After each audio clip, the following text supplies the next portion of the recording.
Muito bem, estamos de volta com o nosso programa de hoje, Escola da Fé, um programa especial feito diretamente aqui de São Paulo. Uma entrevista aqui com o cardeal Dom Odilo Pedro Scherer, que é cardeal metropolitano de São Paulo, que vai participar do sínodo, né, em Roma agora sobre a família, evangelização e família. E nós estamos aqui discutindo exatamente a parte básica do que vai ser tratado ali.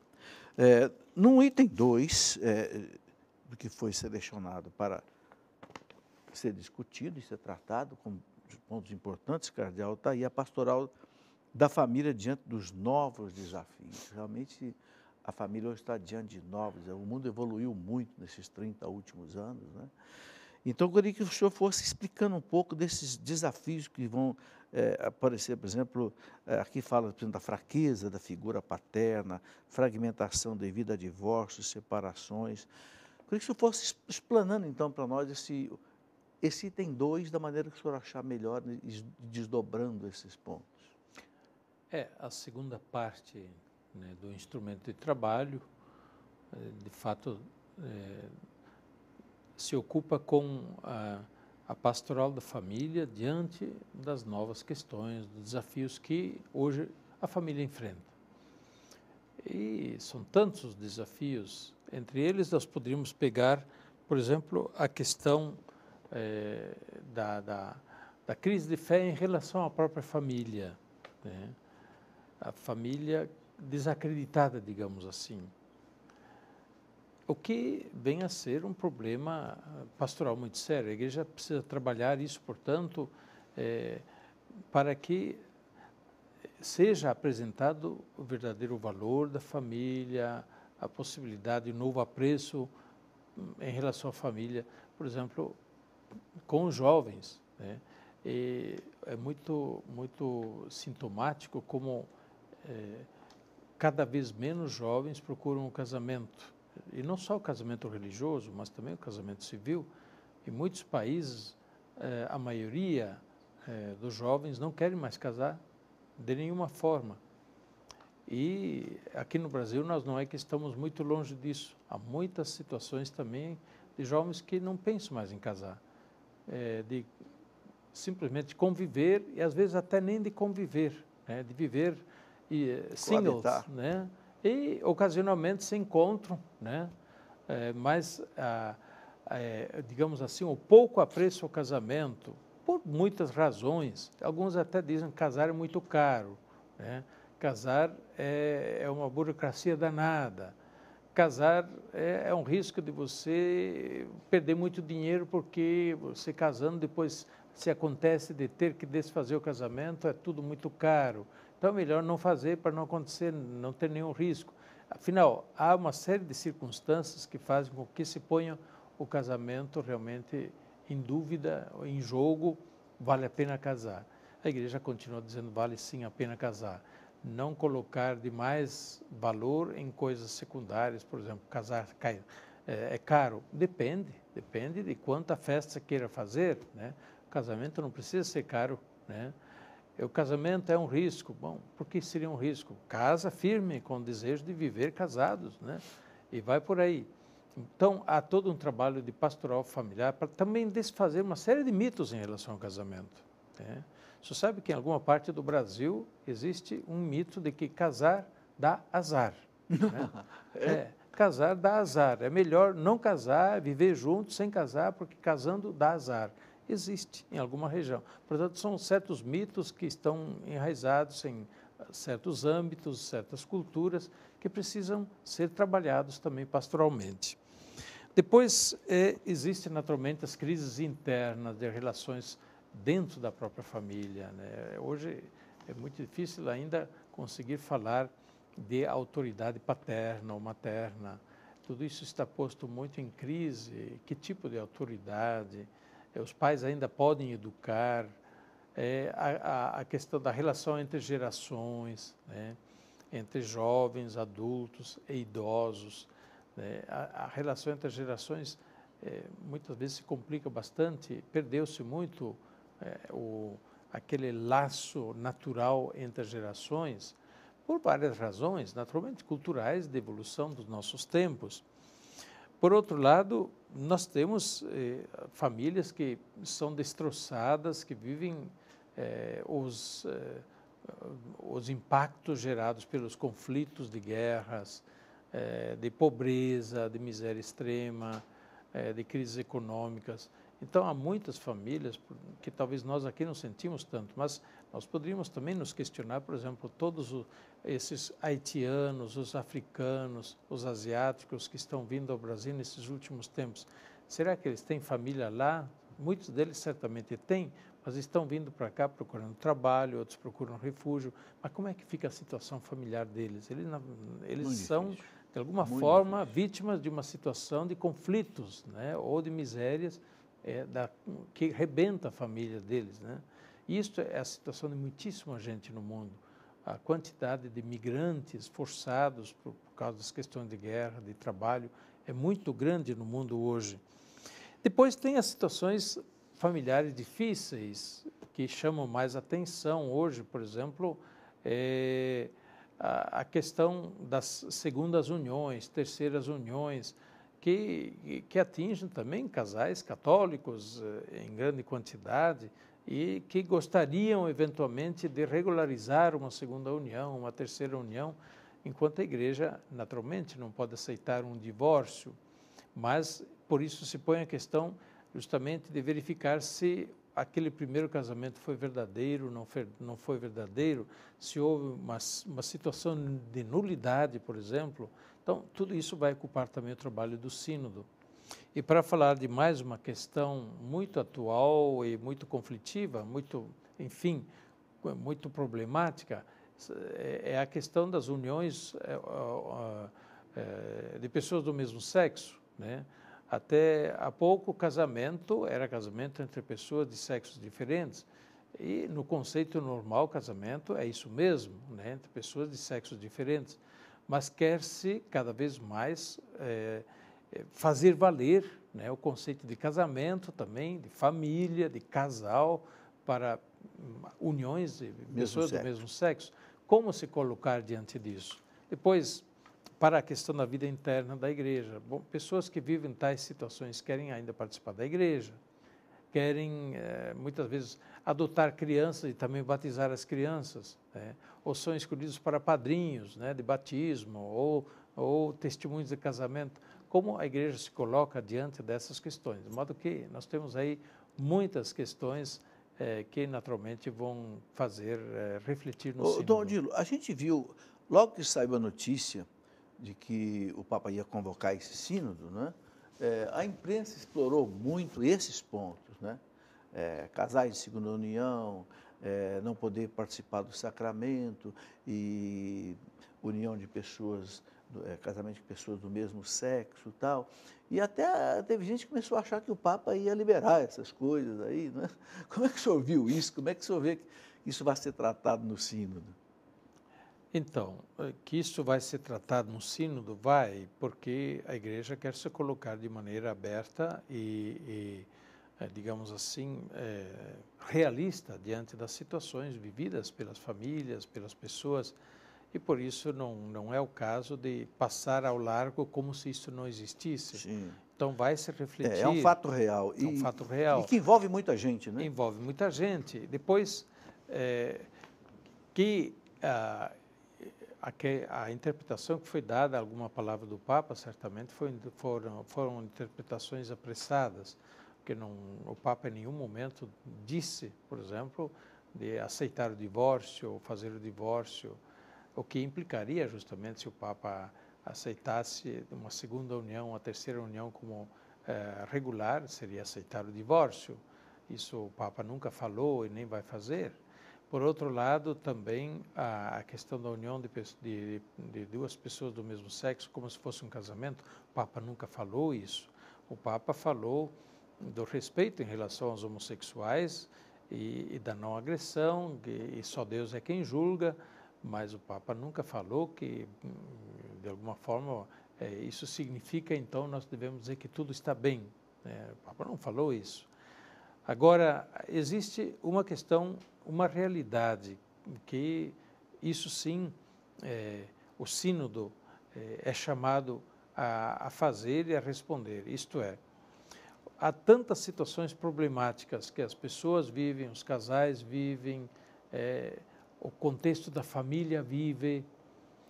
Se nós olhássemos simplesmente para aquelas situações que são, digamos, regulares, sadias e disséssemos, nós só temos palavra para estas pessoas que vivem tudo em dia, nós estaríamos ocultando o Evangelho. E a verdade é que a igreja precisa dizer e deve levar a boa nova do Evangelho, portanto, a palavra da misericórdia, a palavra de Deus também a todas as pessoas que vivem as situações problemáticas, as mais diversas, sem com isso dizer está tudo bem, não, mas existe sempre uma palavra boa, uma palavra de misericórdia, existe um caminho que se aponta, existe de alguma forma uma ajuda que se pode dar a essas pessoas para que elas não se sintam abandonadas pelos homens e por Deus também. Sim. Odilo, um caso que hoje é muito público e notório é que cresceu muito o número de casais ou de pessoas que se separaram, divorciaram, e vão ao tribunal eclesiástico, né, do matrimônio, solicitar um reconhecimento de declaração de nulidade. E eu ouvi esses dias um dos presidentes de um tribunal dizer que cerca de 90% dos casos que chegam ao tribunal acabam sendo aprovados. Ou seja, o tribunal reconhece que de fato houve uma nulidade ali. Agora, há uma reclamação muito grande assim, em relação à demora disso, às vezes também o preço disso. Eu acho, o que o senhor pensa que o sínodo vai colocar sobre isso? Bem, o processo de reconhecimento de nulidade, né, a gente tem que usar a linguagem certa, não é processo de anulação. Né? Declaração de nulidade. A igreja não anula casamentos, mas a igreja reconhece nulo algum casamento que nunca existiu. Nunca houve, né? Nunca houve. Nunca foi Portanto, realizado. foi nulo desde o começo. Isso requer uma verificação, um processo que passa por várias etapas, que tem uma demora natural, né? A igreja, nesse caso, tem que agir segundo verdade, não pode simplesmente acolher a palavra de quem diz, o meu casamento foi assim, foi nulo, então já declara nulo. Não, é preciso verificar, e por isso haver base de verdade naquilo que se está afirmando para poder tomar uma decisão, e, portanto, aquilo se diz, portanto, um processo que se encaminha, processo de nulidade matrimonial que vai para, que é trabalhado no tribunal eclesiástico. Isso tem uma demora natural. Às vezes, pode ser que por várias circunstâncias demore muito e é possível abreviar o tempo desses processos. Por outro lado, o custo, bem, tem um custo certamente, porque isso requer o trabalho de várias pessoas, requer o trabalho de quem prepara o processo, de quem levanta os argumentos, de quem vai lá no tribunal, vai defender. Naturalmente, alguém precisa ser pago para... essas pessoas são remuneradas. São remuneradas, então isso tem o seu custo. Mas, evidentemente, que o custo também deve ser um custo adequado, não deve ser fora do alcance. Aliás, a igreja prescreve que as pessoas que realmente não têm condições de pagar não devem ser privadas do seu direito. Então, se elas pedem para haver um processo de reconhecimento de nulidade e não tem dinheiro, o processo deve ser levado avante mesmo assim. Em todo caso, esta questão da simplificação e da agilidade dos processos de reconhecimento de nulidade matrimonial certamente será trabalhada no sínodo também. Odilo, uma outra questão que realmente é também angustiante para muitos casais é a questão do controle da natalidade. Como fazer um controle quando um casal precisa, ou permanente ou temporário, isso também certamente vai aparecer no sínodo. Sim, e é a terceira parte do instrumento de trabalho. Já na terceira parte. Já que trabalha sobre essa questão da abertura à vida, né? E a responsabilidade da educação. Então, sim, aí há uma série de questões envolvidas também, né? Evidentemente que um casamento, uma família, envolve a questão da transmissão da vida, né? Tanto assim que para a igreja, o casamento que a priori se fechasse a transmissão da vida seria considerado nulo. Se dois jovens querem casar, mas já têm antes de casar este propósito e o manifestam que não querem ter filhos, então o casamento é nulo. Isto não porque a igreja entenda que o único fim do casamento são os filhos. Não. O fim do casamento é o bem dos cônjuges, mas também o bem da prole que possa vir. E, naturalmente, o bem da transmissão da vida, que está relacionada com o casamento. Se não tem filhos, paciência. Se os filhos não vêm, paciência. Mas o casamento não deve se fechar à transmissão da vida já a priori, isto é, não queremos ter filhos. Bem, evidentemente que aí nós temos uma situação bastante complicada para as pessoas, em vista do tempo que nós vivemos, né? Existe hoje, eu diria, uma cultura antivida. Embora os casais desejem um filho, né? E muitas vezes fazem muito para ter um filho, ou ter até 2 filhos, mas até que se tenha esse filho, há um processo muito longo de represamento da transmissão da vida, né? E há vários fatores, por exemplo, econômicos, fatores culturais, sociais, que pressionam para medo, para que não se tenha filhos, ou não se tenha coragem de transmitir a vida, ou se espere longamente antes de transmitir a vida a filhos. De modo que toda essa questão da transmissão da vida hoje é vista dentro de um contexto muito complicado e muitas vezes dentro de do contexto que é muito fortemente marcado também pelo egoísmo, né? Comodismo também. Comodismo, né? Filho incomoda, né? Dá trabalho, gasta. Gasta, então eu prefiro gastar em outra coisa do que gastar em filho. E se fazem, às vezes, até orçamentos totalmente fora eu diria, fora da realidade. Um filho, né? Para ter um filho custa tanto. Então eu prefiro comprar uma casa, né? Ou para ter um filho custa tanto. Então eu vou comprar um carro, né? Quer dizer que são coisas duas coisas que não vão postas na balança, né?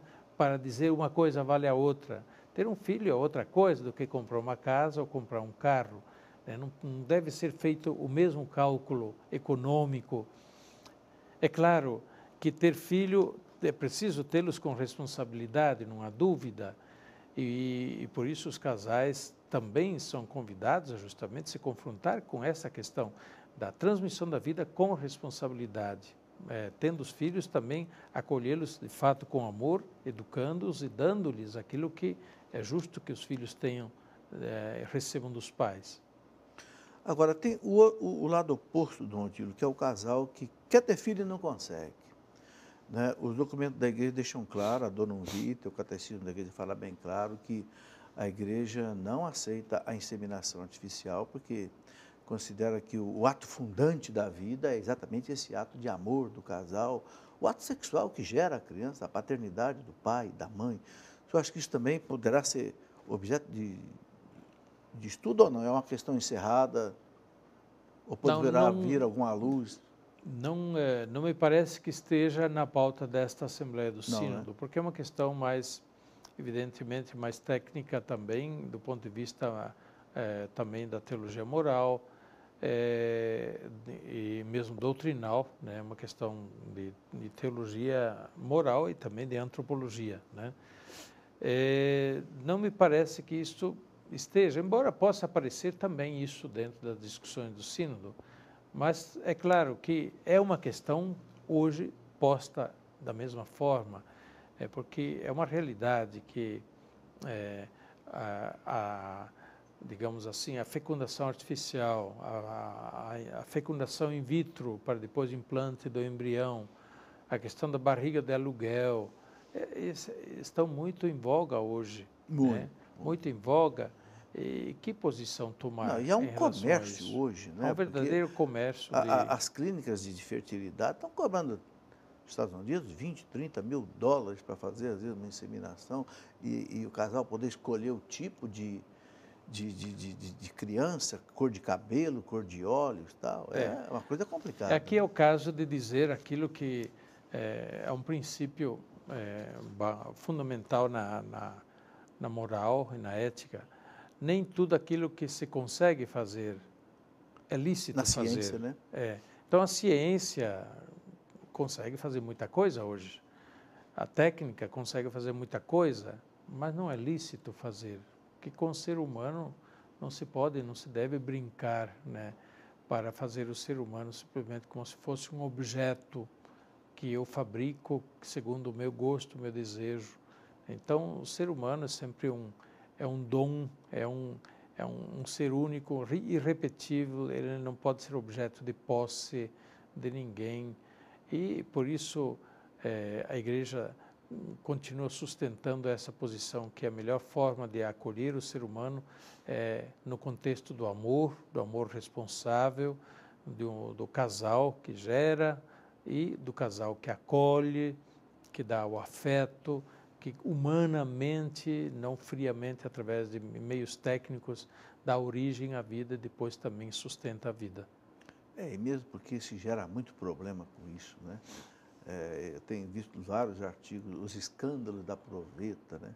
Às vezes troca de embriões, uma mulher na outra, nasce a criança, não, e a questão do útero de aluguel, é complicado. Mas já o próprio comércio, né, de embriões é uma coisa vergonhosa. Vergonhosa. E depois também a questão da escolha, né, eu quero alguém com esse tipo, com esse tipo, com essa cor dos olhos, com essa cor de cabelo, com esse tamanho de nariz e assim por diante. Quer dizer, é muito complicado isso. Isso supõe também que, para haver escolha, precisa haver multiplicidade de opções. E aquelas opções que não são escolhidas, para onde vão? Daí mesmo se faz a redução embrionária, né? Às vezes se injeta 4, 5 óvulos, embriões na mulher, depois se mata alguns, porque não quer que se gerem todos. Mas, Dom Odilo, nós estamos chegando ao final do programa, infelizmente o tempo é pouco, mas eu queria que o senhor na 10ª palavra sobre ainda sobre a terceira parte, a abertura à vida e a responsabilidade educativa. Quer dizer, dá a entender que esses 3 pontos, no primeiro ponto, a igreja olha a família à luz do Evangelho, no segundo ponto, os desafios, e agora a parte educativa. O que vai pesar mais nessa terceira parte? Bem, primeiramente é o reconhecimento das dificuldades que as famílias hoje encontram para exercerem o seu papel educativo, né? E em muitas partes do mundo, a tendência é que a família fique bastante marginalizada do papel educativo. Nós aqui no Brasil estamos caminhando para isso também, com os anúncios que estão sendo feitos de que todas as crianças de 3 anos em diante têm que estar na escola. Até 3 anos a criança pouco conseguiu convívio com os pais. Muito pequena, claro, está nos braços da mãe, né? Mas o papel educativo até os 6 anos seria muito importante família, dos né? pais. Agora, se a criança fica privada do convívio dos pais para ficar o dia inteiro na escola e os pais ausentes da criança, a criança ausente dos pais, como os pais podem desempenhar o seu papel educativo? É uma coisa a se pensar. O que essa escola vai colocar para essa criança? Não é? Exatamente, haverá alguém outro que substitui os pais, mas tem autorização para fazer a educação de qualquer jeito? Então, o direito e o dever dos pais de fazerem a educação, de darem a educação segundo convicções próprias, e não uma educação que o Estado escolha para os cidadãos, o Estado impõe aos cidadãos já desde pequeninos. Isso é muito perigoso. Nós temos depois cidadãos todos formatados segundo uma mesma forma, aquela que o Estado determinou. Isso é perigoso até para a democracia, né?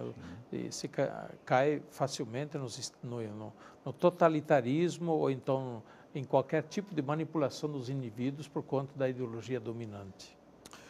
Dom Odilo, infelizmente chegamos ao final do nosso tempo. Eu agradeço muito a presença do senhor aqui na nossa Escola da Fé. Esse é um assunto que você pode entrar no site do Vaticano, no site da CNBB, e aprofundar nesse documento de trabalho e outras coisas. E eu vou pedir ao senhor, então, que encerre o nosso programa com as suas considerações finais e dando também a sua bênção aos nossos telespectadores. Pois não, nós temos uma bela oração que o Papa Francisco fez para o sínodo, né? Em preparação ao sínodo, e pedido que todos rezem pelo sínodo. Eu quero convidar a vocês que hoje nos acompanham, rezem pelo sínodo, para que tudo vá bem. O Papa justamente pede nessa intenção, coloquemos-nos em abertura para aquilo que o Espírito Santo orientar, né? Nós estamos diante de muitas questões realmente complicadas em relação à família, o que fazer, como melhor fazer. Deixemos-nos orientar e conduzir pelo Espírito Santo. Para isso é preciso rezar. Portanto, rezem conosco, participem conosco. Por outro lado, acompanhar o sínodo, que vai abrir no dia 5 de outubro, né? O início dia 5 de outubro, e vai até dia 19 de outubro, do Domingo das Missões, quando haverá a beatificação do Papa Paulo VI, 19 de outubro. Então, acompanhem o sínodo pelos noticiários, sobretudo nos meios de comunicação ligados à igreja, onde terão mais informações sobre o sínodo. E vamos lá, vamos rezar também pelas famílias e ter a certeza de que estamos buscando o melhor realmente para as famílias. Que Deus abençoe a todos, acompanhe. E para os jovens, de modo especial, gostaria de dizer coragem. Olhem para o futuro com coragem. Não se deixem simplesmente levar por discursos derrotistas, dizendo que não vale a pena casar, não vale a pena formar família. Continuem a acreditar naquilo que seu coração indica, e seu coração está chamando para formar família, para casar. Isto é um chamado de Deus. Confie e faça a sua parte bem feita, você vai ver que vai dar certo sim. A família vale a pena. Muito obrigado, Dom Odilo. Faltou dar a bênção? Sim. Vamos dar a bênção, então. Que Deus abençoe a todos vocês, abençoe sobretudo as famílias, abençoe os casais, abençoe os jovens que se preparam para o casamento. A bênção de Deus Todo-Poderoso, Pai, Filho e Espírito Santo, desça sobre vós e permaneça para sempre. Amém. Amém. Bom, muito obrigado a você que nos acompanhou até agora aí na sua casa. Muito obrigado, Dom Odilo, essa oportunidade. E vamos acompanhar o sínodo e rezar para que, né, a família seja beneficiada por isso. Até o nosso próximo programa, se Deus quiser.